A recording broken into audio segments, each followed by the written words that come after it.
3장 1절부터 17절까지의 말씀입니다. 1절부터 17절을 저와 성도님들이 한 절씩 교독하도록 하겠습니다. 제가 먼저 읽겠습니다.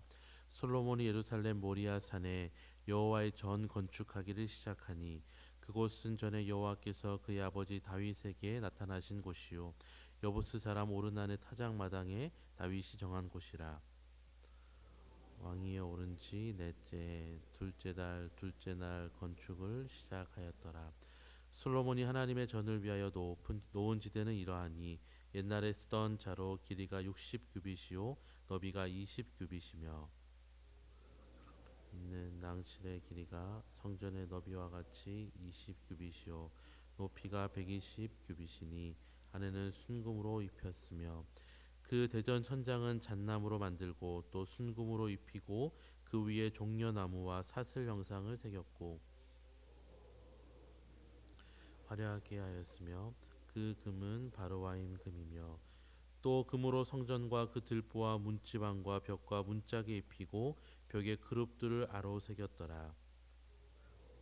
지었으니 성전 넓이대로 길이가 20규빗이요 너비도 20규빗이라 순금 600달란트로 입혔으니 몸 무게가 금 50세겔이요 다락들도 금으로 입혔더라.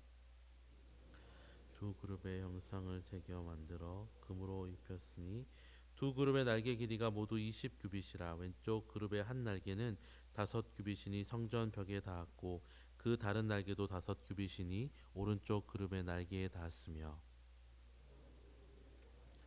5규빗이니 성전 벽에 닿았고 그 다른 날개도 5규빗이니 왼쪽 그룹의 날개에 닿았으며 이 두 그룹이 편 날개가 모두 20규빗이라. 그 얼굴을 내전으로 향하여 서 있으며 홍색 실과 고운 배로 휘장문을 짓고 그 위를 그룹의 형상으로 수놓았더라.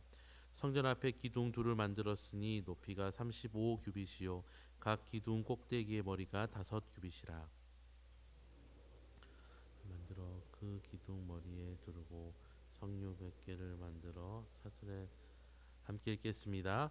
그 두 기둥을 성전 앞에 세웠으니 왼쪽에 하나요 오른쪽에 하나라. 오른쪽 것은 야긴이라 부르고 왼쪽 것은 보아스라 불렀더라. 아멘. 오늘 함께 읽은 역대하 3장은 1절과 2절이 성전 건축의 장소와 시간, 3절에서 7절까지 기초와 성소의 건축, 8절부터 14절은 지성소 건축, 15절부터 17절은 두 기둥 건축으로 나눌 수 있습니다. 솔로몬은 왕이 되고 4년째 되던 해에 성전 건축을 예루살렘이 있는 모리아 산에서 시작합니다. 이 모리아 산은 아브라함이 하나님께 이삭을 바치려 했던 곳이고 다윗이 땅의 주인이었던 오르난으로부터 이곳을 사서 번제를 드리고 성전의 터로 정했던 곳입니다. 그리고 드디어 솔로몬 왕의 때에 이르러서 성전 건축이라는 열매를 맺게 된 것입니다. 3절부터 공사의 과정이 소개되어 있는데 먼저 성전의 기초를 세우고 성소를 건축한 후에 8절부터는 성전의 핵심 부분인 지성소를 건축하였습니다.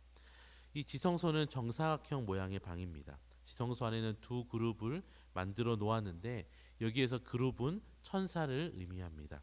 이 천사가 날개를 펴서 지성소를 완전히 가리고 있는 모양으로 놓여져 있고 휘장을 쳐서 지성소 안쪽을 아무도 볼 수 없도록 만들었습니다. 그리고 성전 앞에는 두 기둥을 만들었는데 오른쪽 기둥의 이름은 야긴이고 왼쪽은 보아스입니다. 야긴의 뜻은 그가 세우셨다라는 뜻을 가지고 있고 보아스는 그에게 능력이 있다라는 뜻을 가지고 있습니다. 왜 이런 이름이 붙여졌을까요? 비록 솔로몬은 자신의 시대에 자기가 성전을 건축하였지만 이 성전에 출입할 때마다 자신의 업적으로 이 성전을 여기지 않고 이 성전은 하나님께서 세우셨으며 능력은 왕인 자신에게로부터 나오는 것이 아니라 하나님께로부터 나온 것임을 기억하려 한 것입니다. 이 성전을 건축하는 과정도 쉽지 않은 과정입니다. 성전을 건축하는 동안 여러 가지 어려움이 있었을 것입니다.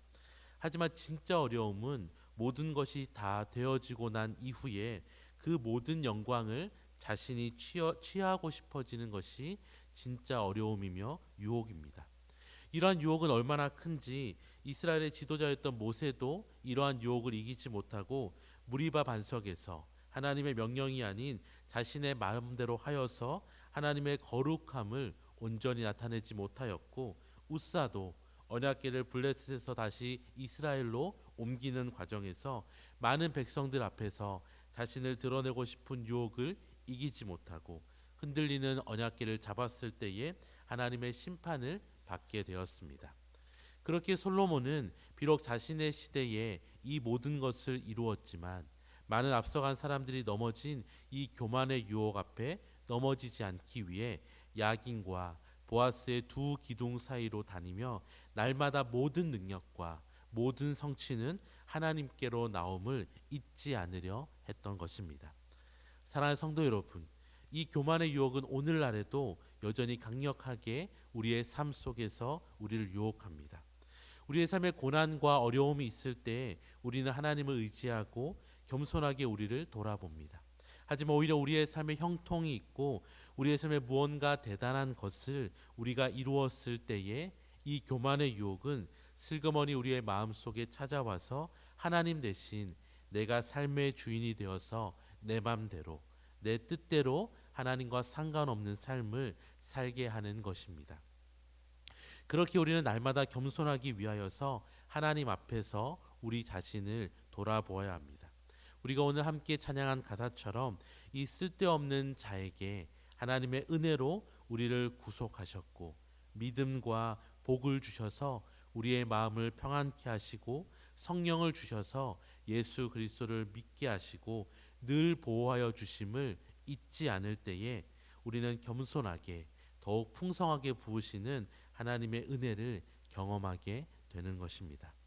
사랑하는 성도 여러분, 이 새벽에 함께 기도하실 때에 먼저는 우리의 삶에 날마다 겸손하게 하나님을 의지하는 마음을 달라고 기도하시고, 우리의 가정이 날마다 하나님이 임재하시는 지성소가 되게 해달라고 기도하시고, 우리의 자녀들에게 우리의 먼저 말과 삶을 통하여서 신앙의 본이 되어서 날마다 더 하나님 의지하는 믿음의 가정, 믿음의 가문을 이루는 은혜를 허락하여 달라고 기도하시는 저와 우리 모든 성도님들 되시기를 주님의 이름으로 축원합니다.